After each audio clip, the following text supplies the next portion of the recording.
antes, ¿no? Digo, el ejercicio de derechos es lo que colabora en la reducción de la violencia, ¿no? Entonces, es brindar herramientas justamente para facilitar, digamos, que esa persona tenga más herramientas cuando recupere su libertad, porque en algún momento la va a recuperar, ¿no? Entonces, si realmente nos interesa vivir una sociedad, digamos, menos violenta, más segura, lo que tenemos que avanzar es justamente esto, ¿no? En garantizar los derechos de las personas. ¿Hay otro detalle en el informe que quieras resaltar? Porque es un informe grande, está muy trabajado, lo han publicado, llegó donde tenía que llegar, les dieron bola, ustedes notaron que, bueno, lo están cajoneando.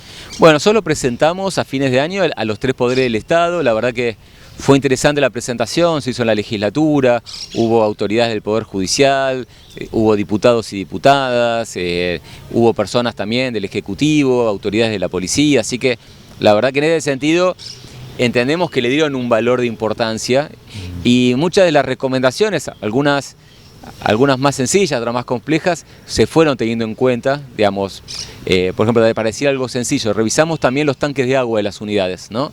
Y ahí nos encontramos porque una persona privada de su libertad nos había planteado que había encontrado restos de pluma en el agua.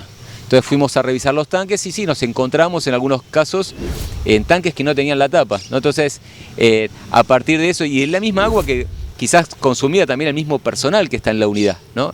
Y a partir de eso, por ejemplo, si es una limpieza de tanques, se colocaron las tapas, es decir, muchas cuestiones que fuimos planteando fueron tenidas en cuenta. Obviamente hay problemas estructurales que son más complejos o que responden a intereses más complejos para resolverse, ¿no? Entonces, bueno, pero bueno, lo que sí pensamos que el comité juega un rol importante porque es un organismo extrapoder que viene a marcar justamente las deficiencias que están cometiendo los distintos poderes del Estado y tiene una facultad única que tiene que ver con esto, de poder ingresar a todos los espacios donde hay personas privadas de su libertad. Entonces podemos ingresar hasta en cualquier celda, revisar los tanques de agua y no nos pueden prohibir el acceso. Entonces eso es un organismo que ese mismo monitoreo previene en algún punto la violencia, ¿no? Porque es esa presencia de que saben que en cualquier momento puede ir el comité a hacer un trabajo. Igual quizás me gustaría sumar que el único trabajo que hace el comité no tiene que ver con los monitoreos en unidades sin comisarías, también tiene la facultad, por ejemplo, de monitorear protestas sociales, cuando está el ejercicio de la protesta, y lo hemos hecho en una oportunidad, digamos, como para empezar a construir protocolos y mecanismos de cómo debería ser ese monitoreo. Hicimos también recomendaciones, por ejemplo, en torno al proyecto de ley cuando se presentó en su momento para las armas menos letales, ¿no? Entonces, haciendo recomendaciones que, bueno, en ese caso... ¿Neuquén cómo está con ese tema? Y Neuquén presentaron un proyecto que fue aprobado para proveerle a la policía de la provincia en armas menos letales, lo cual nosotros en su momento, cuando presentamos... Esas son las taser famosas. Claro, tal cual. Que presentamos nuestra preocupación porque hay muchos estudios de otros países donde se está implementando, donde terminan funcionando muchas veces como elementos de tortura, ¿no? Entonces, y como se construye un sentido común de que son armas no letales, rápidamente se produce un abuso con eso, ¿no? Entonces, y nosotros, bueno, en base a informes de organizaciones internacionales de otros países, en realidad presentamos una recomendación de que no se apruebe ese proyecto. Lamentablemente no fuimos convocados para exponer en la legislatura en ese momento, para presentar el informe, y el proyecto se terminó aprobando, pero bueno, nosotros sí queremos seguir avanzando.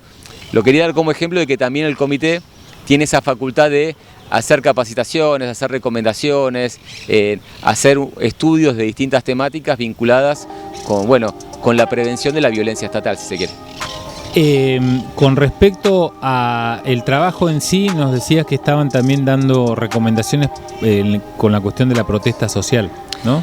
Sí, tenemos la facultad de hacer monitoreos en marchas, ¿no? Entonces, y la idea es ahí estar como en un lugar de, justamente, como se quiere, de veedores, de ver de que se pueda garantizar el derecho al ejercicio de la protesta, ¿no? Entonces, lo hicimos en una oportunidad, en realidad, con la idea de, bueno, empezar a avanzar también sobre ese eje, ¿no? La idea para este año es poder meternos en otros ejes de laburo. Lo que pasa, bueno, estamos con algunas dificultades porque la ley prevé que en el comité no solo estén los comisionados y comisionadas, sino que haya un equipo de cinco empleados, ¿no? Que en ese aspecto de la ley no se está cumpliendo por falta de presupuesto. Esos 5 empleados serían cuestiones administrativas con los cuales ustedes ya tenían un equipo más... Sí, administrativas, de análisis, ¿no? Digamos, de que puedan